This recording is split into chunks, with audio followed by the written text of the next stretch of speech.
El imperio del multimillonario se estaba derrumbando hasta que la hija de 12 años de una empleada doméstica se puso de pie en el tribunal y declaró: «Puedo defenderlo». En el silencio de una sala federal, se alzó una voz que nadie esperaba: «Puedo defenderlo». Las cabezas se voltearon. Junto a las pesadas puertas de roble estaba una niña, Abigail Miller, de no más de 12 años. El acusado, el multimillonario Harrison Cole, la miró incrédulo. Su abogado carísimo lo había abandonado, y ahora su destino descansaba en manos de la hija de la criada. La fiscal se burló. «Esto es un circo absoluto». Pero la niña no se inmutó. Con la mirada firme, declaró: «He leído los expedientes del caso. Están peleando en el campo de batalla equivocado». La sala quedó en silencio. ¿Qué podía saber una niña sobre un caso que había destruido a abogados veteranos?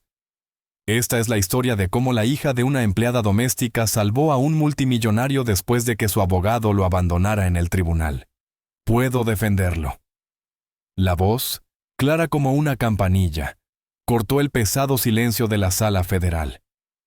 Todas las cabezas se giraron, cada par de ojos buscando el origen de aquella declaración imposible. Al fondo, junto a las pesadas puertas de roble, estaba una niña que parecía haberse equivocado de camino en una excursión escolar. Su cabello rubio estaba recogido en una simple coleta y apretaba contra el pecho las correas gastadas de una mochila rosa descolorida. No podía tener más de 12 años. El acusado, el industrial multimillonario Harrison Cole, la observó desde la mesa de la defensa.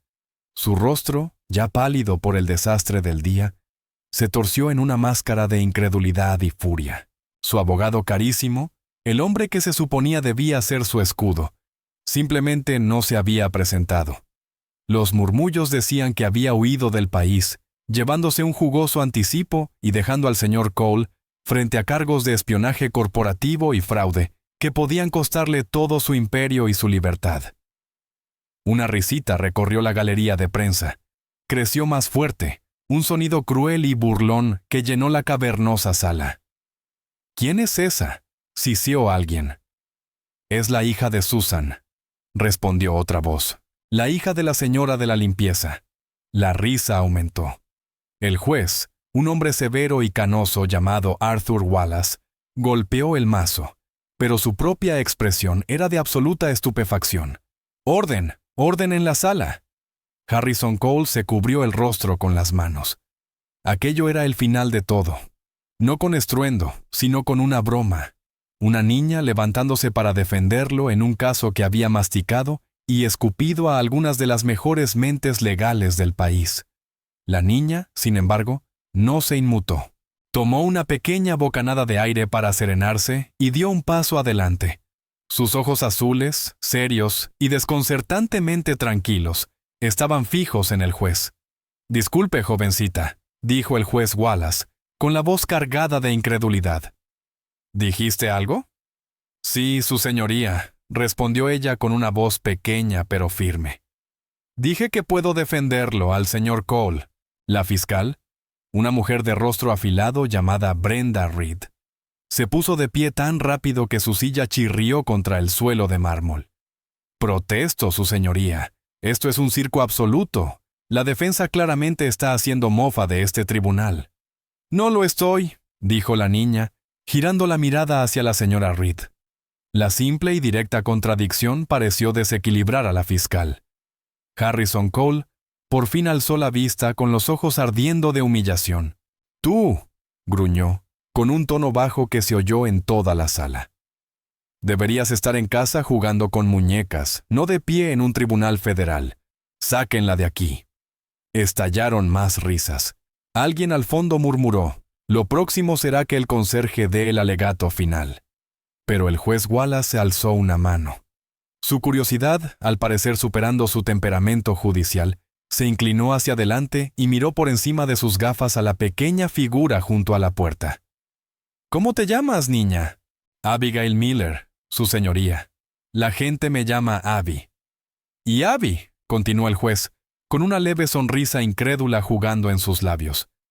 ¿Qué te hace pensar que puedes defender a un hombre en un caso de fraude de miles de millones de dólares? He leído los expedientes del caso, señor, dijo simplemente. Los que el antiguo abogado del señor Cole tiró al contenedor de reciclaje en la mansión. Mi madre, Susan, es el ama de llaves. Yo los encontré. Brenda Reed se burló. Ella leyó los expedientes. Su señoría, esto es una pérdida de tiempo para todos. ¿Y qué dedujiste de esos expedientes, Abby?, preguntó el juez, ignorando a la fiscal. La expresión de Abby se volvió seria. Creo que están mirando el campo de batalla equivocado, dijo. La sala del tribunal quedó en silencio. La extraña formulación, tan fuera de lugar viniendo de una niña, captó la atención de todos. El campo de batalla equivocado, repitió el juez Wallace, acercándose a su micrófono. Sí, su señoría. Mi abuelo fue el general James Miller. En el ejército lo llamaban Iron Jim. Mi mamá escucha sus audiolibros todo el tiempo mientras trabaja. Él siempre decía, nunca pelees la batalla que tu enemigo espera que pelees. Encuentra aquel en el que no saben que están, dijo Abby. Algunas personas en la galería murmuraron. El nombre del general James Miller aún tenía peso en ciertos círculos. Un estratega legendario, un héroe de guerra. Abby continuó, su voz ganando confianza. La señora Reed está atacando al señor Cole por el contrato final con Titan Corporation. Dice que él falsificó las firmas. Esa es la batalla principal. Pero la guerra ya estaba perdida antes de eso. Se perdió en las líneas de suministro. Harrison Cole, que había estado a punto de exigir que la retiraran, lentamente bajó la mano y la miró de verdad por primera vez. ¿Qué quieres decir con líneas de suministro?, preguntó el juez, ahora genuinamente intrigado. Los registros del servidor de correos electrónicos, su señoría, dijo Abby, acomodando el peso de su mochila. En los reportes de gastos del asistente personal del señor Cole, Peter Finch. Durante 6 meses antes de que se firmara el contrato, Finch se reunía con alguien de Titan Corporation. Declaraba comidas en restaurantes, pero los lugares estaban justo al lado de la sede de Titan. Les compraba café. Estaba filtrando información. Fue él quien debilitó las defensas desde dentro. La firma falsificada no fue el primer disparo, fue el último, dirigido contra un hombre que ya estaba rodeado. Un silencio atónito cayó sobre la sala. Brenda Reed tensó la mandíbula y revisó rápidamente sus notas, con un destello de incertidumbre en los ojos. Era un detalle pequeño, enterrado entre miles de páginas de documentos de descubrimiento, ruido de fondo que no formaba parte central de su caso. El juez observó a Abby durante un largo momento. La risa y las burlas habían desaparecido, reemplazadas por un respeto pesado e incierto. Miró a Harrison Cole, un hombre abandonado y acorralado. Miró a la fiscal, momentáneamente desconcertada, y miró a la niña que hablaba de fraude federal, con el lenguaje de la estrategia militar. Señora Reed, dijo finalmente el juez, dado que el abogado del señor Cole no ha comparecido y que él se encuentra sin representación, el tribunal está en una posición difícil. Me inclino a conceder una prórroga. Pausó, golpeando el bolígrafo contra el escritorio. Sin embargo, bajo mi estricta supervisión y solo para esta audiencia preliminar, permitiré que la señorita Miller hable en nombre del señor Cole. ¡Su señoría!, exclamó Brenda Reed, escandalizada. Mi decisión es definitiva, dijo el juez Wallace con voz firme. Señor Cole, ¿acepta que esta niña, la señorita Abigail Miller, actúe como su abogada temporal? Harrison miró del juez a la pequeña. Se sentía como un hombre que se ahoga y al que le lanzan un flotador infantil. Absurdo, humillante, pero lo único en la sala que no intentaba hundirlo. Al ver los ojos claros e inquebrantables de Abby, asintió lentamente, derrotado. «Está bien», murmuró con la voz áspera. «Dejen que hable la niña». Abby avanzó, sus zapatillas no hicieron ruido sobre el suelo pulido. Pasó junto a la silla vacía de la defensa y se situó al lado de Harrison Cole, colocando su gastada mochila rosa sobre la reluciente mesa. Parecía, increíblemente, que pertenecía allí. Esa noche, Abby se sentó en la pequeña mesa tambaleante de la cocina de su estrecho apartamento. El aire estaba cargado con olor a desinfectante de los productos de limpieza de su madre. Susan Miller caminaba de un lado a otro, retorciendo la tela de su delantal entre las manos. No lo entiendo, Abby. No entiendo cómo hiciste eso. Hablando de campos de batalla y líneas de suministro, esos son solo historias que contaba el abuelo. No son solo historias, mamá, dijo Abby, levantando la vista de un papel en el que estaba dibujando. El abuelo decía, la estrategia es una forma de ver. Se trata de patrones. El caso es un gran patrón. Todos están mirando la parte confusa en el medio. Yo solo estoy mirando los bordes. Susan se dejó caer en una silla frente a su hija, con el rostro pálido de preocupación. Las facturas médicas se amontonaban en el mostrador, creciendo cada semana. Su esposo, el padre de Abby, había muerto 2 años antes tras una larga enfermedad que consumió sus ahorros y los dejó con una deuda que parecía una condena de prisión. Trabajar en la finca de los Cole era lo único que las mantenía a flote. Harrison Cole te miró como si fueras un fantasma, murmuró Susan. Primero enojado, luego confundido. Está acostumbrado a que la gente le tema. Yo no tengo miedo, respondió Abby. Él solo es una persona con muchos problemas. Pero cariño, son gente peligrosa los que lo demandan. Titan Corporation. El señor Cole siempre decía que su CEO, Marcus Thorne, era una serpiente. El abuelo decía, nunca temas a una serpiente. Solo aprendes dónde van a atacar y te aseguras de no estar allí. El dibujo de Abby no era un garabato, era un mapa. Había dibujado a los principales actores como círculos de diferentes colores. Cole era azul, Thorne era rojo. Trazó líneas entre ellos, etiquetándolas con palabras como contrato, medios y testigos. Luego dibujó un círculo gris más pequeño a un lado. Peter Finch, el asistente. De ese círculo gris, una línea de puntos no iba hacia Cole, sino directamente hacia Thorne. Aquí es donde tenemos que mirar, dijo Abby, señalando el círculo gris. Peter Finch no simplemente desapareció. Personas como él no desaparecen. Se van a algún lugar. A la mañana siguiente, Abby insistió en ir a la finca de los Cole, no a limpiar, sino a investigar. Harrison Cole los recibió en su gran biblioteca. No había dormido. Su costoso traje estaba arrugado y se veía más pequeño, menos imponente entre los enormes estantes de libros encuadernados en cuero. Todavía no sé qué pensar de lo de ayer, dijo con voz ronca, sin ofrecerles asiento. Necesitamos entrar en la antigua oficina de Peter Finch, respondió Abby, ignorando el comentario. Cole arqueó una ceja. Ya fue vaciada. Renunció hace un mes. Todo. Las personas siempre dejan algo atrás, afirmó Abby con seguridad. A regañadientes, Cole los llevó hasta una oficina pequeña y estéril al fondo de la casa. Tal como había dicho, estaba vacía. Escritorio limpio, cajones vacíos. Susan comenzó a disculparse, pero Abby recorrió lentamente la habitación con la mirada. Pasó la mano por la estantería vacía, se arrodilló y miró bajo el escritorio. Entonces lo vio. Un pequeño cubo metálico de basura en la esquina. Estaba vacío, salvo por una hoja arrugada en el fondo. La alisó y descubrió que era una página de un blog legal cubierta de garabatos. En medio de remolinos y cuadros sin sentido, había un boceto, un dibujo tosco de un puente, y debajo una secuencia de 4 números. 4815. ¿Qué es eso?, preguntó Cole, mirando por encima del hombro. Todavía no lo sé, respondió Abby con los ojos entornados. Pero lo dibujó por una razón. El abuelo siempre decía que había que prestar atención a las cosas que la gente tira. Allí es donde esconden la verdad. Esa noche llegó una llamada desde un número bloqueado.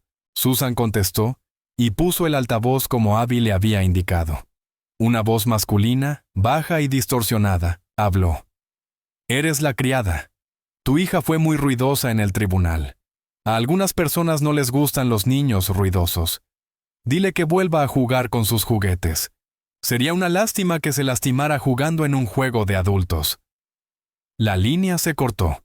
Susan se tapó la boca con la mano, los ojos desbordados de terror. Las facturas médicas sobre el mostrador de repente parecieron insignificantes. Este era un peligro de otro tipo.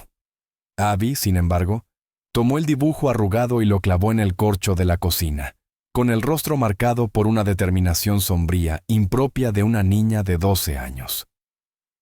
«Tienen miedo», susurró, más para sí misma que para su madre aterrada. «Bien, ahora sabemos dónde presionar». Se quedó mirando el dibujo del puente. ¿Le resultaba familiar? ¿Lo había visto antes en una excursión escolar o en un libro? Era un monumento local, y los números no eran aleatorios. Su abuelo le había enseñado sobre códigos militares y cómo los soldados usaban claves simples para recordar información compleja.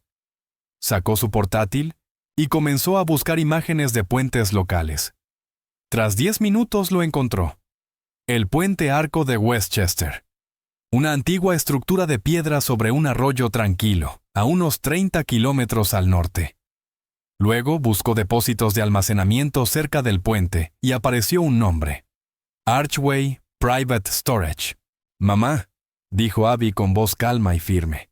«Creo que sé dónde dejó Peter Finch su munición». Al día siguiente en el tribunal, Brenda Reed salió atacando. Presentó registros telefónicos, correos electrónicos y testimonios de expertos que parecían señalar directamente a Harrison Cole. Pintó el retrato de un hombre desesperado, un titán de la industria cuyo imperio se desmoronaba y que falsificó la firma de un rival para salvarse. El ambiente en la sala era sombrío. Harrison estaba inmóvil, con el rostro impasible, pero Abby podía ver la tensión en sus manos, fuertemente entrelazadas sobre la mesa. Cuando llegó su turno, Abby no intentó refutar la evidencia directamente.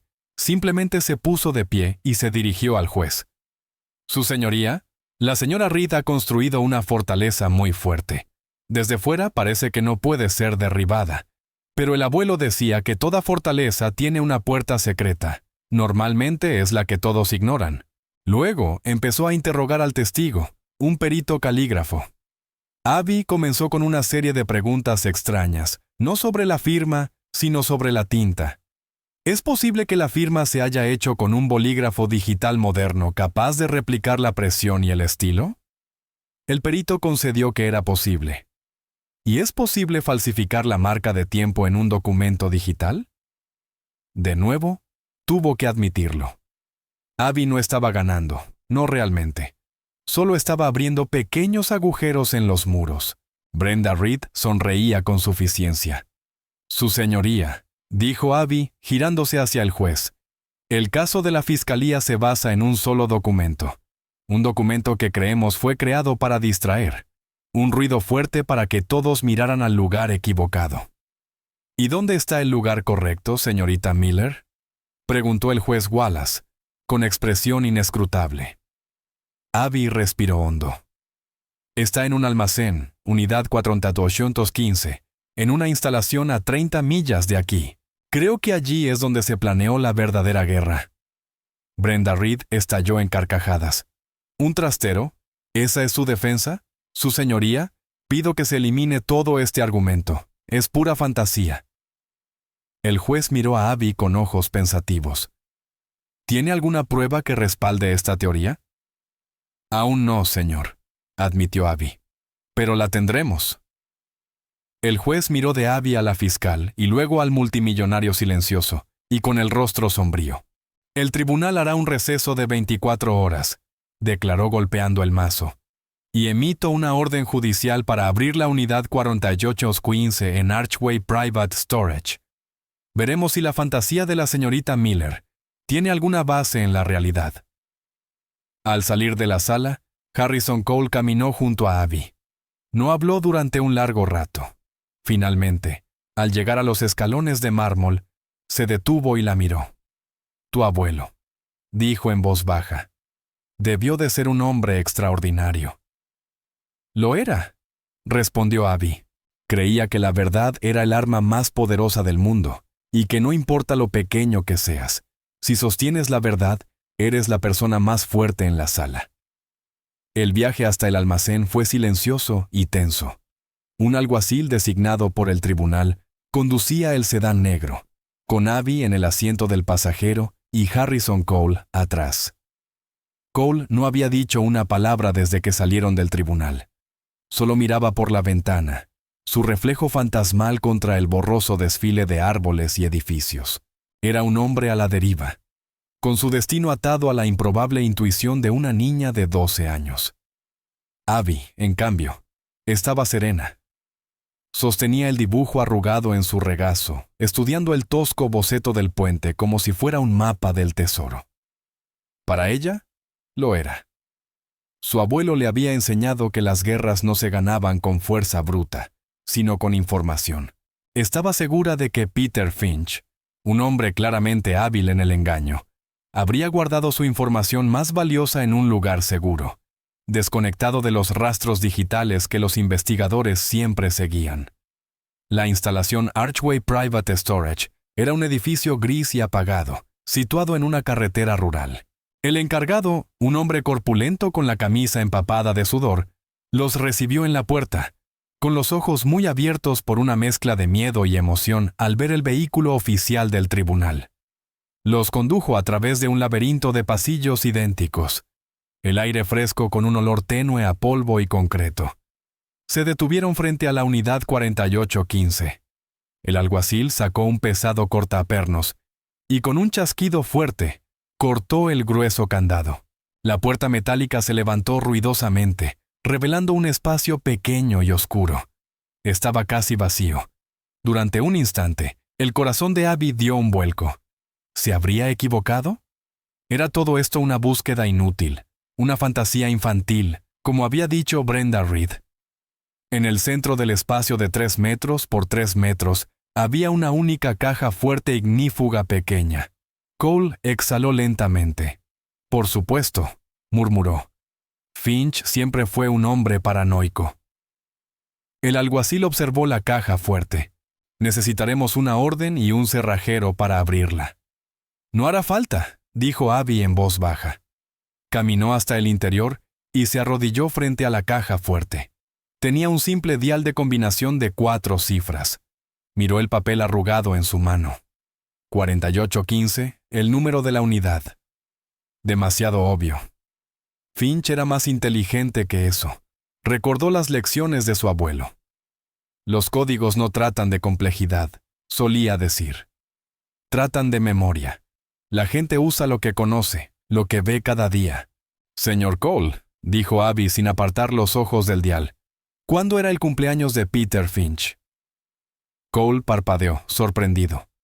«No tengo idea. En primavera, creo. Tal vez en abril». «¿Y su aniversario de servicio en la empresa?» «Junio, quizás. No recuerdo la fecha exacta». La mente de Abby trabajaba a toda velocidad.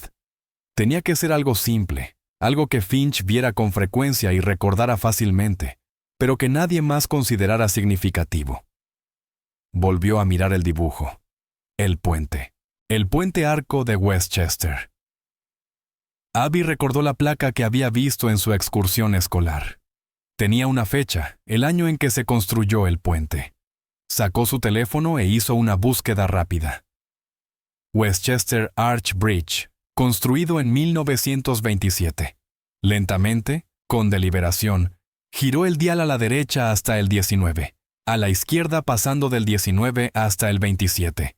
Tiró de la manija. Con un clic pesado y satisfactorio, la caja fuerte se abrió. Dentro había una sola computadora portátil y un grueso sobre manila. El alguacil, atónito, tomó posesión de los objetos para incorporarlos como pruebas. Mientras regresaban al coche, Harrison Cole por fin rompió su silencio. «¿Cómo lo supiste?», preguntó con una mezcla de asombro e incredulidad en la voz. «¿La fecha? ¿Cómo pudiste saberlo?». «No se trataba de saber», dijo Abby, abrochándose el cinturón. «Se trataba de pensar como el señor Finch. Escondió la clave de sus secretos a plena vista. Solo contaba con que nadie se detuviera a mirar el dibujo y ver más que un garabato». De regreso en el tribunal al día siguiente, el ambiente era eléctrico. El equipo forense del tribunal había analizado la computadora y el contenido del sobre. El juez Wallace estaba en el estrado, con expresión severa, mientras Brenda Reed se veía obligada a presentar las nuevas pruebas. La computadora contenía un archivo oculto y encriptado. Una vez desbloqueado, reveló un libro mayor secreto con todas las actividades de Peter Finch. Durante más de un año, había estado vendiendo sistemáticamente secretos comerciales de Harrison Cole a Titan Corporation. Había correos electrónicos, grabaciones de audio de reuniones con subordinados de Marcus Thorne y copias de transferencias bancarias a una cuenta en el extranjero. Finch había sido el topo, el saboteador que había paralizado a Cole Industries desde dentro. El sobre Manila contenía el golpe maestro. Tenía el contrato original y firmado con Titan Corporation, pero también algo más. Un conjunto de escaneos digitales de alta resolución de la firma de Marcus Thorne, tomados de decenas de documentos distintos. En su último acto de traición, Peter Finch no solo incriminó a su jefe, sino que guardó la propia herramienta que había utilizado para hacerlo.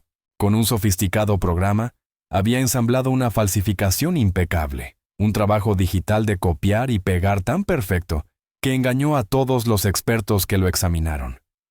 El caso contra Harrison Cole se evaporó como humo.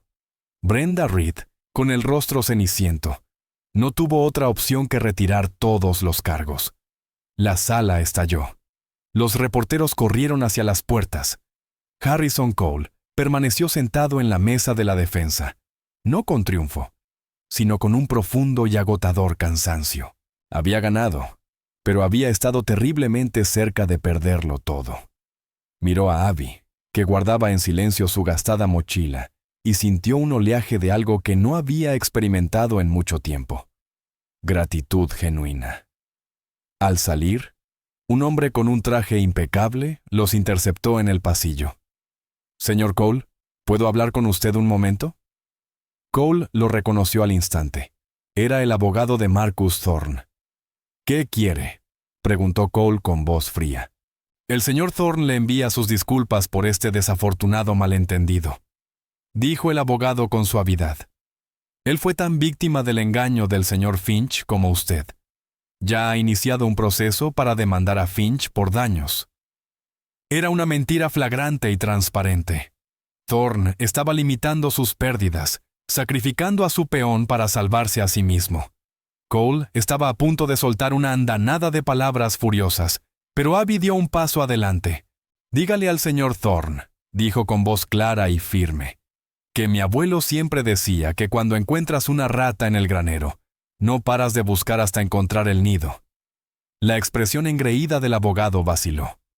Miró a la pequeña con un destello de auténtico temor en los ojos antes de girar y marcharse sin decir una palabra más. Harrison Cole bajó la vista hacia Abby, y una sonrisa lenta se extendió por su rostro. Era la primera vez que ella lo veía sonreír de verdad. «Creo que tu abuelo y yo nos habríamos llevado muy bien», dijo. Esa tarde, Harrison Cole insistió en llevar a Abby y a su madre a casa. Aparcó su reluciente Bentley negro frente a su modesto edificio de apartamentos. El coche parecía una nave espacial aterrizada en un planeta extraño. «Susan», dijo, girándose hacia la madre de Abby en el asiento delantero, «les debo a usted y a su hija más de lo que jamás podré pagar. Sé de sus deudas médicas. Quiero que las considere saldadas». Susan rompió a llorar, una oleada de alivio e incredulidad recorriéndola. «Señor Cole, yo no sé qué decir». «No tiene que decir nada», respondió él con suavidad. «¿Y Abby?», continuó girándose hacia el asiento trasero. «Tengo una propuesta para ti.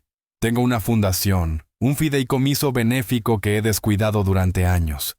Está destinada a financiar programas educativos, becas para niños con talento. Quiero que la dirijas».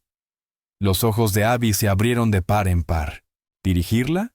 Pero solo tengo 12 años». «Tienes una mente que ve cosas que otros no ven», dijo Cole, con voz completamente seria. «Una perspectiva más valiosa que una docena de títulos de la Ivy League. Yo me encargaré de la parte legal y financiera, por supuesto. Pero quiero que tú decidas a dónde va el dinero. Quiero que encuentres a otros niños como tú, los que ven el mundo de manera diferente, y les des los recursos que necesitan. Piénsalo como tu nuevo campo de batalla. Abby miró a su madre, que la observaba con lágrimas de orgullo en los ojos. Pensó en su abuelo, en su fe en la estrategia y la verdad. Esta era una guerra diferente, una guerra librada no con soldados y armas, sino con oportunidades y conocimiento. «Está bien», dijo Abby, con una pequeña sonrisa en los labios. «Lo haré». Un mes después, Abby estaba de pie en una reluciente oficina en el último piso del edificio de Cole Industries. La vista de la ciudad era impresionante. En su escritorio había una placa que decía: Abigail Miller, directora ejecutiva, Fundación Cole. Su madre trabajaba allí también, como jefa de alcance comunitario. Sus días de limpiar casas habían quedado atrás para siempre. El primer proyecto de la fundación fue una inversión masiva en bibliotecas de escuelas públicas, equipándolas con tecnología de última generación y recursos modernos. Abby evaluaba personalmente cada propuesta. Su mente estratégica encontraba los patrones, identificaba las escuelas donde la inversión tendría mayor impacto. Una tarde, Harrison Cole entró en su oficina con un periódico en la mano. ¿Has visto esto?, preguntó, señalando un pequeño artículo en la sección de negocios. Las acciones de Titan Corp se desploman en medio de una investigación interna. El imperio cuidadosamente construido de Marcus Thorne comenzaba a desmoronarse desde dentro, tal como casi había ocurrido con el de Cole. Las semillas de desconfianza que Abby había plantado habían echado raíces. «Bien», dijo Abby, sin levantar la vista de la propuesta de financiación escolar que estaba leyendo. «Una estructura construida sobre mentiras siempre se derrumbará». Cole la observó por un momento, a esa extraordinaria niña que lo había salvado. Había sido un rey en un castillo de cristal, y ella no solo había detenido las piedras que le lanzaban, sino que le había mostrado cómo reconstruir con algo más fuerte. «¿Sabes?», dijo pensativo. Al final encontraron a Peter Finch. Se escondía en un pequeño país sin tratado de extradición, pero el dinero que robó había desaparecido. La cuenta bancaria en el extranjero estaba completamente vacía. Abby levantó la vista al fin, con una débil y sabia sonrisa en el rostro. El abuelo siempre decía que la parte más importante de cualquier victoria es asegurar los recursos del enemigo. Los ojos de Cole se abrieron con una comprensión atónita. Recordó la computadora portátil, los breves momentos en que estuvo en manos de Abby antes de que el alguacil se la llevara. Había supuesto que solo estaba buscando pruebas, pero ella había hecho más. Había visto la información de la cuenta bancaria y, con unos pocos toques en el teclado, no solo había derrotado a su enemigo, sino que lo había dejado sin fondos, desviando los millones robados a un fondo internacional de ayuda anónima. No solo había ganado la batalla, había ganado la guerra, y lo había hecho tan silenciosa, tan completamente, que nadie se dio cuenta de que estaba luchando. Miró a la pequeña niña rubia que ya estaba absorta de nuevo en su trabajo, dando forma al futuro, y comprendió que no solo lo había salvado la hija de una criada, lo había salvado una general, una digna sucesora de Iron Jim Miller, y su campaña apenas había comenzado. Pasaron 6 meses. La Fundación Cole, bajo el liderazgo poco convencional de Abby, se convirtió en una fuerza silenciosa de la naturaleza en la ciudad. No solo escribía cheques, sino que organizaba campañas. Abby trataba cada solicitud de subvención, cada petición de beca como un pequeño campo de batalla. Desplegaba recursos con la precisión de un general, enfocándose en áreas de mayor impacto potencial, o lo que ella llamaba puntos de apalancamiento estratégico. Su oficina se convirtió en la sala de guerra de la fundación. Una de las paredes estaba cubierta con un enorme mapa de la ciudad marcado con chinchetas de colores: rojas para las escuelas sin fondos, azules para centros comunitarios y vecindarios con alta criminalidad, amarillas para familias que luchaban con deudas médicas. Ella no los veía como problemas aislados, sino como territorios que había que recuperar. Harrison Cole se sintió revitalizado. Después de años de navegar en el despiadado mundo de las adquisiciones corporativas, encontraba la filantropía de Abby emocionante. Él era su intendente, asegurando los recursos, navegando la burocracia y mediando con la junta directiva, que al principio era escéptica ante la idea de recibir órdenes de una niña de 12 años. Están preocupados por la imagen de la nueva beca de primeros principios, dijo Harrison una mañana, entrando en su oficina con una tableta que mostraba un correo severo de un miembro de la junta. Piensan que dar fondos sin restricciones directamente a las familias es fiscalmente irresponsable. Abby, estudiando los planos de un parque, respondió sin alzar la vista. Diles que el abuelo decía que no se gana una guerra por comité. Y diles que la gente no son pasivos fiscales, son las tropas de primera línea. Si no les das los suministros que necesitan, todo el ejército colapsa. La beca de primeros principios era la última iniciativa de Abby. Identificaba familias al borde del colapso financiero por un único evento catastrófico, como una emergencia médica o la pérdida repentina de empleo. En vez de préstamos o paquetes complejos, la fundación les daba una subvención única, sin condiciones, suficiente para saldar sus deudas inmediatas. La junta lo veía como un regalo irresponsable. Abby lo veía como reforzar una línea defensiva crítica. «Quieren un informe», insistió Harrison con suavidad. «Datos, prueba de concepto». «Está bien», respondió Abby al fin, señalando una pila de cartas sobre su escritorio. «Ahí están tus datos». Harrison tomó la primera carta, de una mujer llamada María Sánchez. Su esposo, obrero de la construcción, se había lesionado en el trabajo y las facturas médicas eran ruinosas. Estaban a días de ser desalojados. La beca no solo salvó su casa, también le dio tiempo a su marido para recuperarse sin la presión de la deuda. Ahora había vuelto a trabajar y su hijo, que casi abandonaba la escuela para trabajar, estaba en el cuadro de honor. «Esto no es un informe financiero, Abby», dijo Harrison con voz suave. «Es mejor», replicó ella. «Es un informe de campo de una misión exitosa. No solo salvamos a una familia, defendimos una posición. Ese chico, el del cuadro de honor, quiere ser ingeniero. En 10 años, podría construir un puente o un hospital. Ese es nuestro retorno de inversión, solo que en un plazo más largo del que la Junta acostumbra a mirar». Harrison sonrió. «Yo me encargaré de la Junta», dijo, y lo hizo. Mientras Abby libraba su nueva guerra, la antigua aún dejaba ecos. Marcus Thorne había casi desaparecido de la vida pública y Titan Corp era un fantasma de lo que fue, troceada y vendida en partes. Pero Abby sabía que hombres como Thorne nunca aceptaban la derrota. Se replegaban, se reorganizaban y buscaban un nuevo ángulo de ataque. La primera señal fue sutil. Artículos negativos en columnas de chismes y blogs que retrataban a Harrison Cole como un excéntrico recluido, un titiritero manipulado por una niña prodigio con complejo de Mesías, y distorsionaban el trabajo de la fundación, presentando la beca de primeros principios como un esquema imprudente para despilfarrar dinero. Susan, encargada del alcance comunitario, fue la primera en notar el impacto. La familia Sánchez... «Su casero intenta desalojarlos otra vez», dijo una noche, preocupada. Leyó uno de esos artículos y cree que están sentados sobre una pila de dinero.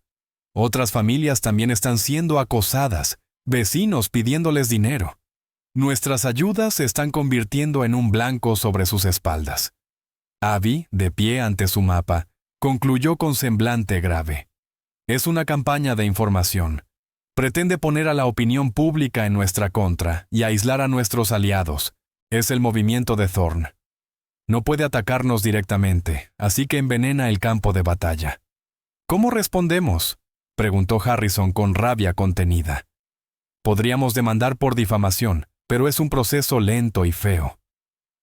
«No», replicó Abby. «El abuelo decía, nunca luches contra un pantano forcejeando con el barro. Lo drenas». Sacó un archivo lleno de notas recopiladas durante meses. No respondemos a sus historias. Contamos una más grande. El plan era audaz. En lugar de comunicados de prensa o peleas con blogueros, Abby propuso un documental, una serie de cortos producidos profesionalmente y publicados en línea que narraran las verdaderas historias de las familias beneficiadas. No solo los Sánchez, sino decenas más, la maestra que pudo pagar el tratamiento de cáncer de su madre, el veterano que recibió una pierna protésica, la madre soltera que pudo dejar una relación abusiva.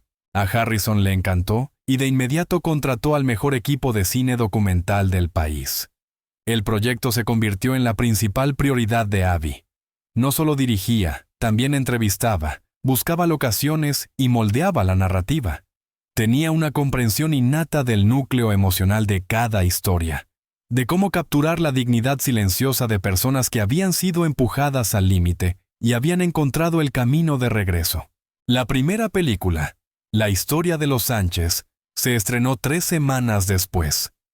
Era simple, sobria y devastadoramente efectiva.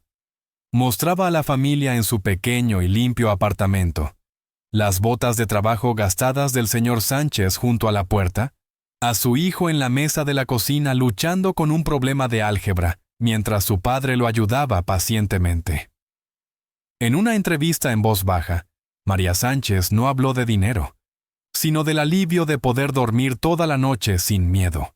La película se volvió viral. Fue compartida millones de veces. No solo contrarrestó la narrativa de los blogs de chismes, los hizo parecer mezquinos y crueles. Los artículos negativos se detuvieron casi de la noche a la mañana. Donaciones llegaron a la fundación desde todo el mundo.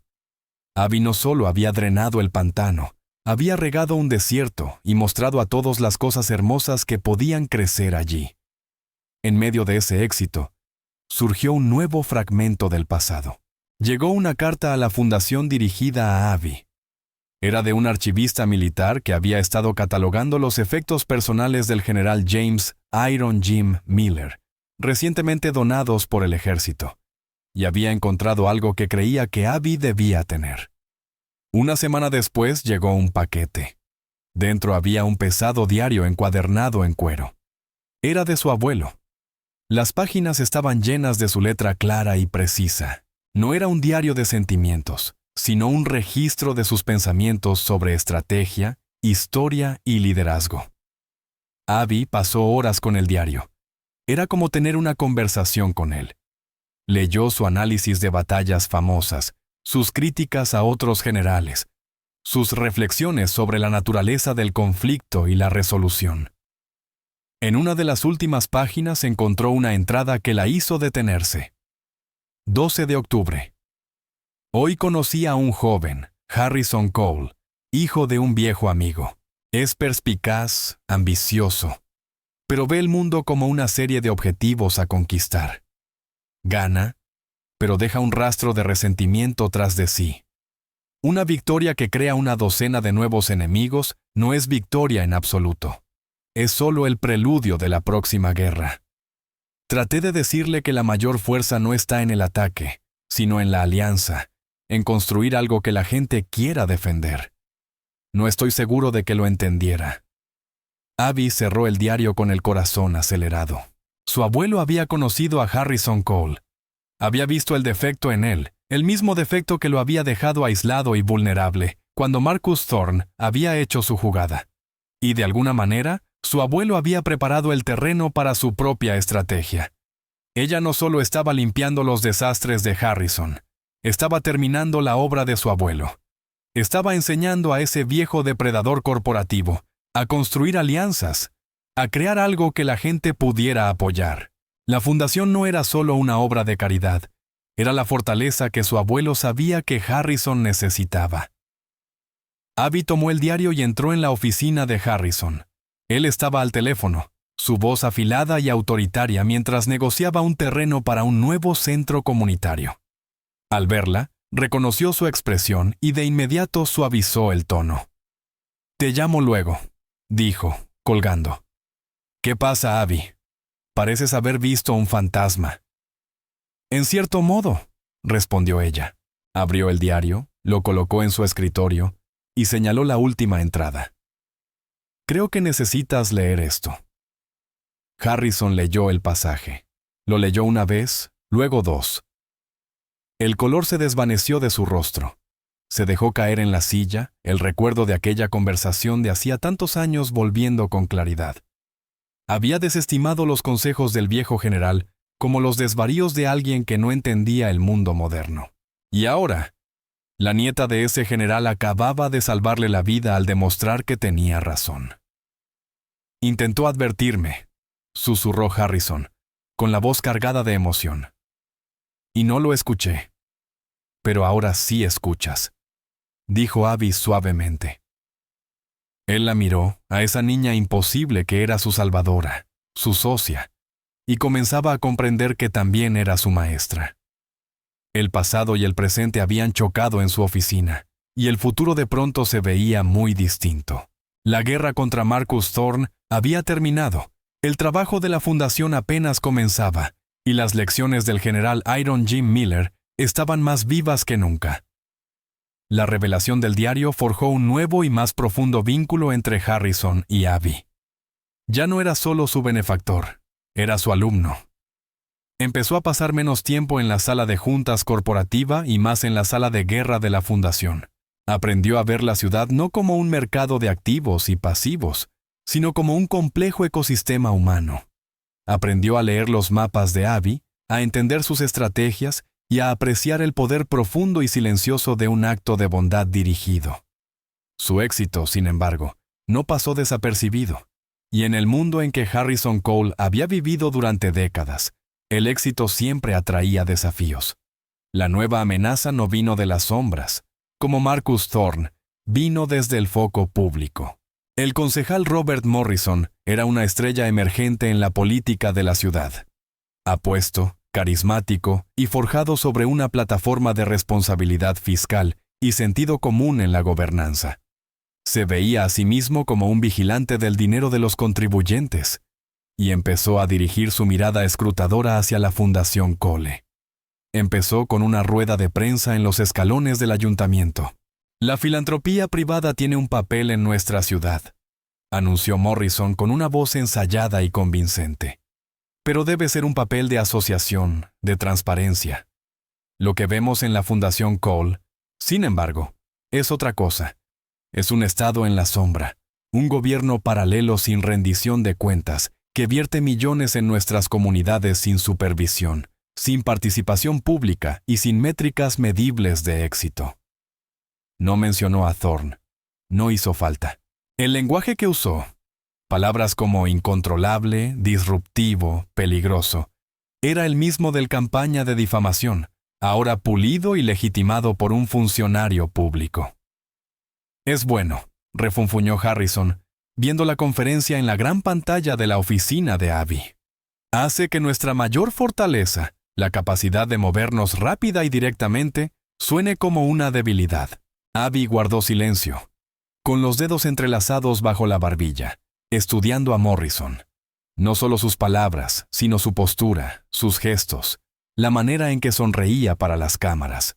El abuelo decía que siempre debes entender las líneas de suministro de tu oponente, murmuró casi para sí misma.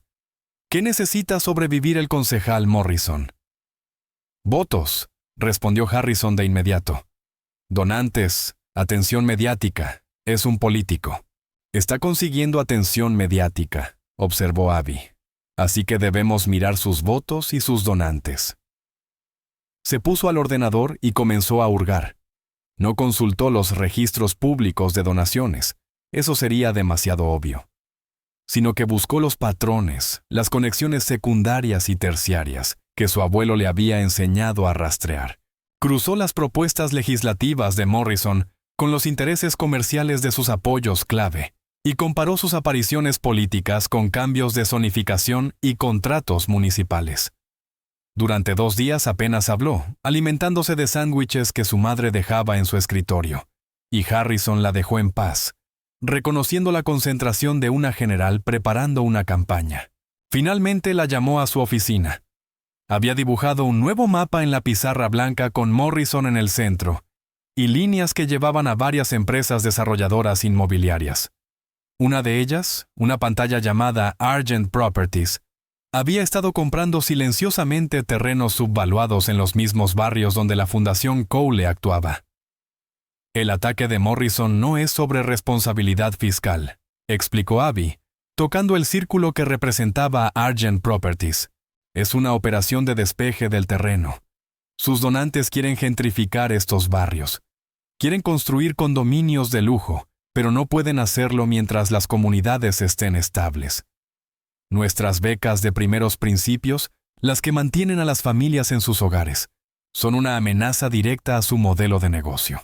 El trabajo de Morrison es desacreditarnos, cortar nuestro apoyo público para que estas familias, hizo un gesto sobre el mapa indicando a las familias que ayudaban, queden vulnerables y puedan ser expulsadas. A Harrison le subió una fría furia. Era una táctica clásica de depredador corporativo, una que él mismo podría haber usado. Atacar la reputación de una compañía, deprimir su valor, y luego comprar sus activos por una fracción. Solo que esta vez los activos eran hogares de personas.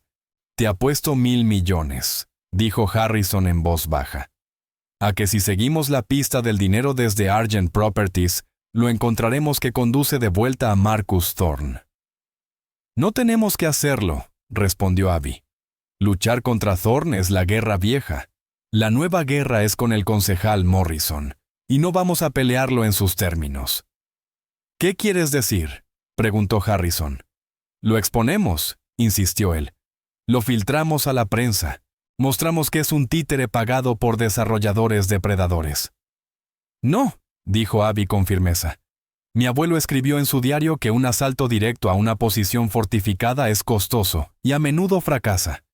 No volamos el fuerte del enemigo, lo hacemos irrelevante. Su plan, como siempre, era a la vez simple y brillante. Un ataque en dos frentes. El primer frente fue fortalecer su propia posición. Abby utilizó al equipo de documentalistas para crear una nueva serie de cortometrajes, pero estos no eran sobre las familias, sino sobre los vecindarios mismos. Eran retratos llenos de cariño de comunidades que Morrison y sus patrocinadores solo veían como líneas en un mapa de zonificación. Mostraban las fiestas en la calle, los pequeños negocios, los huertos comunitarios, la vida vibrante que existía allí. Las películas eran una celebración, una poderosa declaración de que esas no eran zonas deterioradas que necesitaban demolición, sino comunidades vivas y dignas de defensa. El segundo frente fue la contraofensiva, una idea tan audaz que incluso Harrison se sorprendió al principio. Vamos a asociarnos con el concejal Morrison, anunció Abby. Harrison la miró fijamente. Lo siento. Pensé que acababas de decir que íbamos a asociarnos con el hombre que intenta destruirnos. Exacto, dijo Abby, con un brillo en los ojos. Vamos a elogiarlo públicamente por su compromiso con la responsabilidad fiscal. Vamos a estar de acuerdo en que debe haber más supervisión, y luego propondremos la creación de un nuevo Consejo Independiente de Inversión Comunitaria. Detalló el plan. El consejo estaría compuesto por residentes de los vecindarios afectados, dueños de negocios locales y expertos financieros. La Fundación Cowley aportaría la financiación inicial, una subvención multimillonaria, pero el consejo tendría total autonomía sobre cómo gastarlo. Ellos aprobarían proyectos, evaluarían propuestas y garantizarían que el dinero se destinara directamente a fortalecer la comunidad desde dentro. Y, concluyó Abby con su golpe maestro, pediremos al concejal Morrison que copresida el comité de selección de este nuevo consejo. Lo obligaremos a participar públicamente en su creación. Harrison empezó a reír. La pura y hermosa genialidad estratégica era impresionante. Una trampa hecha de buena voluntad. Si Morrison se negaba, parecería un hipócrita, un hombre que hablaba de supervisión pero huía cuando se le ofrecía. Si aceptaba, se vería obligado a ayudar a crear la misma estructura que bloquearía permanentemente los objetivos de sus donantes. Sería un participante activo en su propia derrota. Lanzaron la campaña. Publicaron las películas comunitarias, que fueron recibidas con un torrente de orgullo y apoyo local. Luego, organizaron su propia rueda de prensa. anunciando formalmente la propuesta del Consejo de Inversión Comunitaria e invitando públicamente al concejal Morrison. Este quedó completamente sorprendido, atrapado en la televisión en directo con los reporteros lanzándole preguntas. No tuvo opción. Por supuesto, dijo con una sonrisa forzada. Será un honor participar. La batalla había terminado. El ataque de Morrison quedó neutralizado, su poder cooptado. Se formó el Consejo Comunitario, un escudo permanente contra los desarrolladores, y Argent Properties comenzó silenciosamente a vender sus terrenos con pérdidas. Después, Harrison se sentó en la oficina de Abby, observándola actualizar su mapa de la ciudad. Estaba reemplazando las chinchetas rojas en un vecindario por verdes, marcándolo como una posición fortificada. Nunca habría pensado en eso, admitió. Mi primer y único instinto habría sido rastrear el dinero de Thorne y destruir a Morrison con él. Eso es porque todavía piensas en términos de destruir a tu enemigo, dijo Abby, colocando la última chincheta verde. El abuelo me enseñó que la victoria definitiva no es destruir a tu enemigo, sino convencerlo de ayudarte a construir tu mundo. Se volvió hacia él con una expresión seria. Tenemos que ser mejores que ellos, Harrison. No basta con ganar. Debemos ser dignos de la victoria. En ese momento, Harrison Cole comprendió por fin la lección que el general Miller había intentado enseñarle años atrás. La victoria no era una transacción, no consistía en conquistar territorio ni aplastar a un oponente, sino en construir algo que perdurara, un legado. Y ahora sabía que el suyo no serían los rascacielos que había construido, ni las compañías que había adquirido, sino la pequeña niña con la mente de un general y el corazón de una verdadera líder, que había enseñado a un viejo guerrero una nueva forma de luchar. Pensó en el futuro no en términos de trimestres fiscales, sino de generaciones. Vio la fundación crecer, los consejos comunitarios extenderse por la ciudad, una red de vecindarios fortificados y autosuficientes inmunes a los depredadores que veían a las personas como márgenes de beneficio. Y en el centro de todo, vio a Abby, no como una niña jugando a los adultos, sino como una visionaria construyendo un mundo mejor, más amable y más justo. Un mundo del que ahora se sentía orgulloso de formar parte, no como un rey, sino como un humilde soldado en su ejército. Los años que siguieron fueron un periodo de construcción silenciosa y constante. La Fundación Cole, guiada por la visión estratégica de Abby y los recursos de Harrison, se convirtió en un pilar de la ciudad. Los consejos de inversión comunitaria prosperaron, creando una red de vecindarios empoderados y resistentes a las fuerzas depredadoras de la gentrificación descontrolada. Abby, ya adolescente, navegaba su vida única con una confianza serena que desmentía su edad. Asistía a una escuela secundaria común durante el día, con la mochila llena de libros de álgebra e historia, y pasaba las tardes en la sala de guerra de la fundación, con la mente llena de estrategias para la justicia social y económica. Harrison, por su parte, había encontrado un sentido de propósito que lo había eludido durante toda su carrera corporativa. Ya no era el lobo solitario, el saqueador despiadado. Era un constructor, un guardián. Encontraba más satisfacción en aprobar una subvención para una biblioteca pública que en cualquier adquisición hostil. Él y Abby se habían convertido en un equipo inseparable, una extraña pero poderosa alianza de edad y juventud, de experiencia y visión. La prueba final de su alianza y de la fortaleza que habían construido no vino de un rival corporativo ni de un político corrupto, sino desde dentro. Llegó en forma de una carta del Servicio de Impuestos Internos. La auditoría fue inesperada y brutalmente minuciosa. Un equipo de agentes imperturbables descendió sobre la fundación, exigiendo años de registros, cuestionando cada subvención, escrutando cada gasto. Era un asedio de otro tipo, librado no en las calles ni en la prensa, sino en el lenguaje estéril de códigos tributarios y regulaciones financieras. Harrison estaba furioso. Lo veía como un ataque con motivación política. Un último intento de los remanentes de la vieja red de Morrison de atraparlos con la burocracia. Es una auditoría convertida en arma, rugía paseándose por la oficina de Abby. Nos van a atar con papeleo durante años. Nos desangrarán con honorarios legales. Tenemos que luchar. Contrataré a los mejores abogados fiscales del país.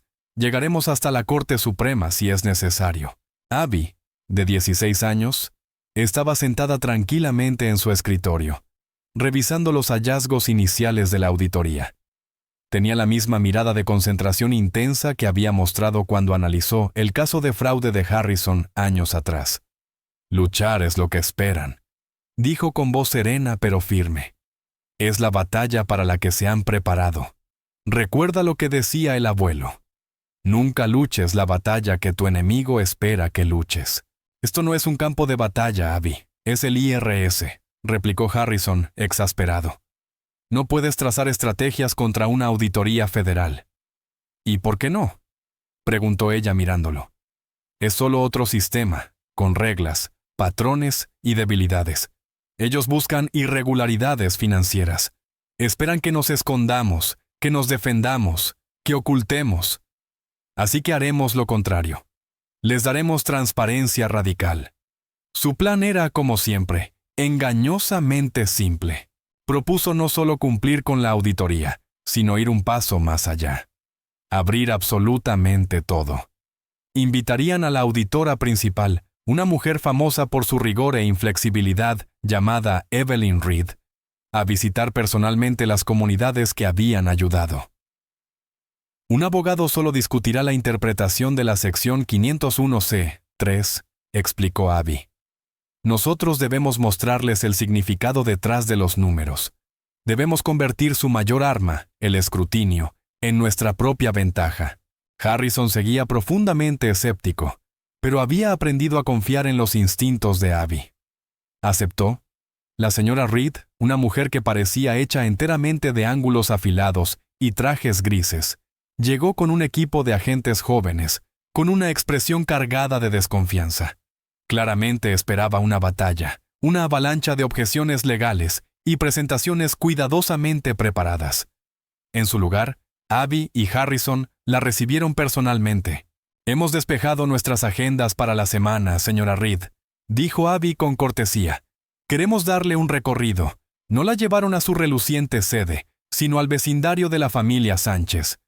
Caminaron con ella por el huerto comunitario financiado con una subvención de la fundación. La presentaron a María Sánchez, quien habló con sereno orgullo sobre la admisión de su hijo en un programa preuniversitario de ingeniería, en una universidad prestigiosa. La llevaron a la nueva ala de la clínica local construida con fondos del Consejo de Inversión Comunitaria que Abby había creado. El director médico mostró a la señora Reed los registros de pacientes, demostrando un descenso medible en las visitas a emergencias por enfermedades prevenibles desde la ampliación de los servicios. La guiaron por calles limpias y seguras frente a pequeños negocios que prosperaban, hasta llegar a la biblioteca llena de niños. En cada parada, proporcionaban los datos financieros correspondientes. Esta es la subvención. Aquí fue donde se destinó el dinero. Y este es el resultado. No solo le mostraban caridad, le mostraban un ecosistema económico y social en funcionamiento, próspero, que habían ayudado a construir y fortalecer. La señora Reed permaneció en silencio durante la mayor parte del recorrido. Su rostro era inescrutable. Hizo preguntas agudas y puntuales, pero su tono empezó a cambiar. La sospecha fue reemplazada poco a poco por una curiosidad reticente. El punto de inflexión llegó al tercer día, cuando visitaron un pequeño centro comunitario que dirigía un programa extraescolar.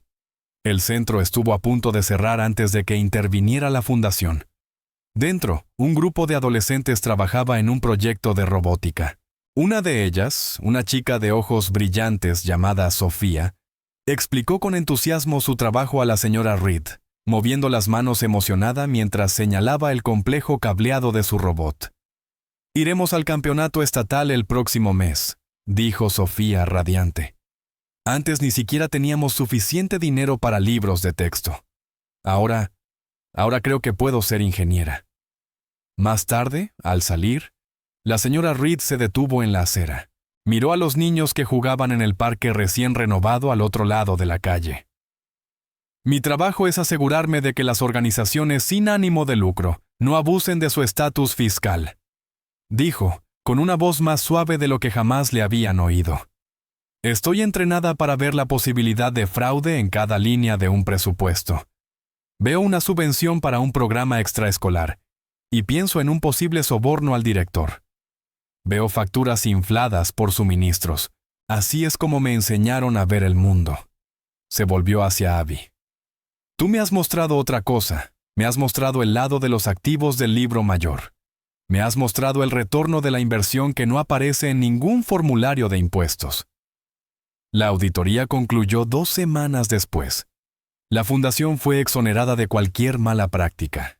En su informe final, la señora Reed incluyó una inusual mención de elogio, alabando a la Fundación Cole por su nivel de transparencia sin precedentes y por su modelo de reinversión comunitaria claramente efectivo. La guerra había terminado. Habían enfrentado todo tipo de enemigos: el saboteador corporativo, el operador político, la máquina burocrática, y habían ganado. Ganaron no destruyendo a sus oponentes, sino construyendo algo tan fuerte, tan verdadero y tan transparente, que resultaba simplemente inexpugnable. En una cálida noche de primavera, unas semanas después, Harrison y Abby estaban en la terraza del edificio de Cole Industries, contemplando la vasta extensión iluminada de la ciudad. Abajo brillaban las luces de los vecindarios por los que habían luchado. Él habría estado tan orgulloso de ti, dijo Harrison con la voz cargada de emoción. Sostenía el gastado diario de cuero que había pertenecido al general Miller. También habría estado orgulloso de ti, respondió Abby con una leve sonrisa. Al fin aprendiste a construir alianzas. Harrison asintió, con un nudo en la garganta. Miró a Abby, que ahora era una joven al borde de la adultez. Pronto se iría a la universidad, aunque insistía en seguir dirigiendo la fundación a distancia. Él sabía con absoluta certeza que esto era solo el comienzo para ella. Tomaría las lecciones de su abuelo, forjadas en el crisol de la guerra, y los recursos que él le había dado, y los aplicaría en campos de batalla cada vez más grandes. Cambiaría el mundo no con armas ni ejércitos, sino con estrategia, compasión y una fe inquebrantable en el poder de la verdad. ¿Puedo defenderlo?, había dicho tantos años atrás en aquel tribunal, una niña rubia enfrentándose al mundo. Y lo hizo. Lo defendió. Defendió a familias y vecindarios. Defendió a toda una comunidad. Y al hacerlo, le mostró a un viejo multimillonario cínico y a toda la ciudad que la defensa más poderosa de todas no es un escudo ni una espada, sino una mano amiga tendida a otro, construyendo un futuro digno de ser defendido. El legado de Iron Jim Miller estaba seguro, transmitido a un nuevo tipo de general para un nuevo tipo de guerra. Y su campaña apenas comenzaba. Y aquí terminaremos la historia por ahora. Siempre que comparto una de estas, espero que te dé la oportunidad de salir un poco de lo cotidiano y dejarte llevar. Me encantaría saber qué estabas haciendo mientras escuchabas. Tal vez relajándote después del trabajo, conduciendo tarde en la noche, o simplemente desconectándote del día. Déjame una nota en los comentarios, los leo todos. Y si quieres asegurarte de que volvamos a cruzarnos, darle a me gusta y suscribirte marca una gran diferencia. Siempre intentamos mejorar nuestras historias, así que no dudes en dejar también tu opinión en la sección de comentarios. Gracias por compartir este tiempo conmigo.